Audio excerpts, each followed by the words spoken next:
Demi, you're known for your beauty. You're known for winning these pageants. When you think about beauty, I see a culture in which it sends messages to women of all ages that you're not enough.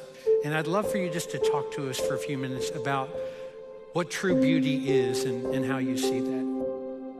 When I was set to go and compete at Miss Universe, being the reigning Miss South Africa, it's a whole build-up, right? At the time, there was 95 countries competing, and that year, and probably in the history of Miss Universe, I was one of the shortest girls to go and compete for this title.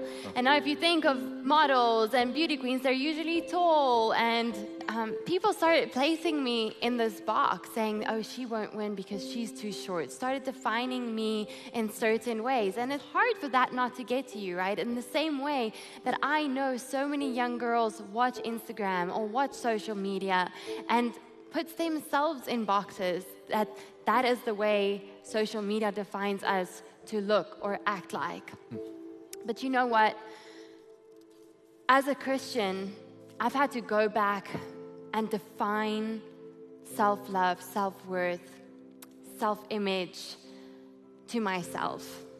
And the definition that I got to was,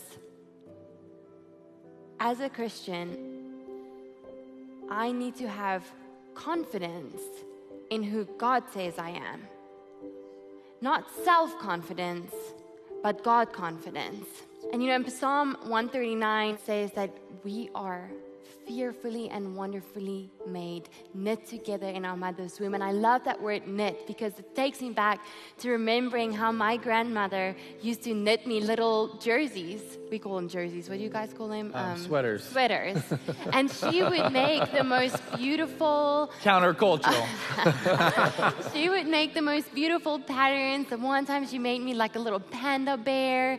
And we were on holiday together, and she spent days just sitting there knitting that jersey, pulling it out, redoing it, wanting to make sure that it's perfect, that that pattern she's creating on that sweater is perfect. You know, it makes me realize when I read Psalm 139 verse 13 that God knit us in our mother's womb, that He had a precise plan for our life, that He created us in love, by love, and for love.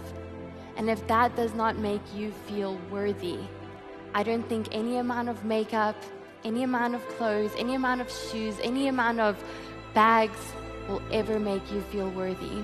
And I think that's so important that we go back to really defining what self-confidence looks like.